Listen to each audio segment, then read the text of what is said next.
நடத்திடும் விதங்களை சொல்ல ஒரு பூரண வார்த்தையே இல்ல.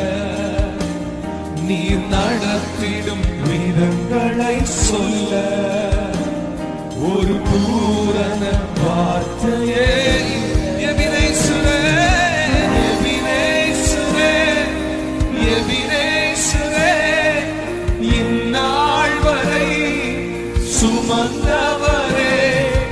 எபினேசுரே, எபினேசுரே, என் நினைவாய் இருப்பவரே.